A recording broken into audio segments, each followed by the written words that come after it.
A Virginia Tech women's soccer player who blamed her benching on her politics gets a $100,000 settlement. Hey, Chris Graham here for Augusta Free Press.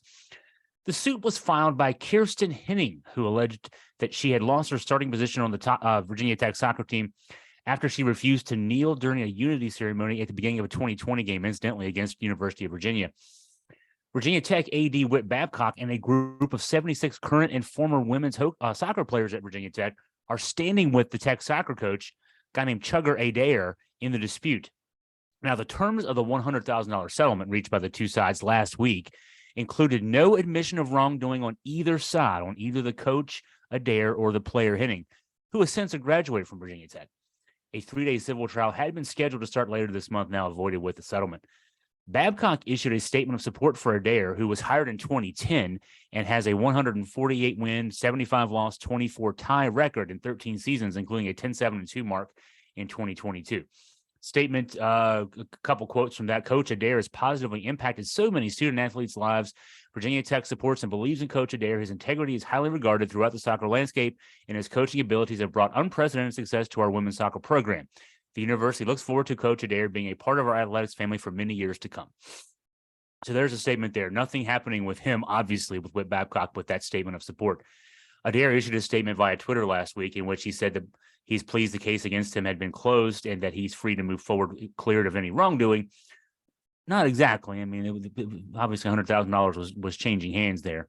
Attorneys for Virginia Tech, according to some media reports, were prepared to present evidence showing that two other Hokies players had declined to kneel during an ACC unity statement at a 2020 game and had suffered no negative consequences. That basically, according to a quote from something from what Tech's attorneys had written in court papers, Coach Adair's explanations have been consistent. Hening's play contributed to his decision for a lineup change. So he's been pretty consistent the last 2 years that the reason that he benched Hening, who had started as a freshman and sophomore, was that her play had not been meeting up to snuff. The statement from current and former players backing Adair called Henning's claims baseless. It's interesting to note that Hening quit the team 2 games after losing her starting position. Now, politics, or is that just what kids do these days?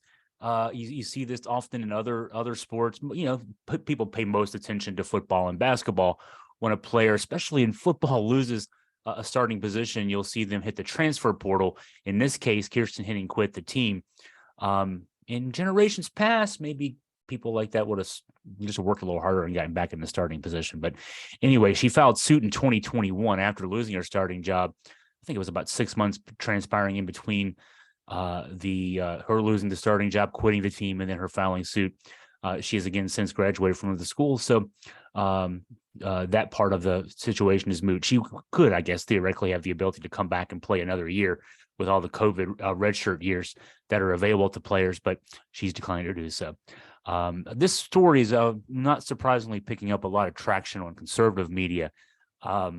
I think when you read the Augusta Free Press article, which I've summarized a good bit here, you'll see that there's a good bit more to this than politics.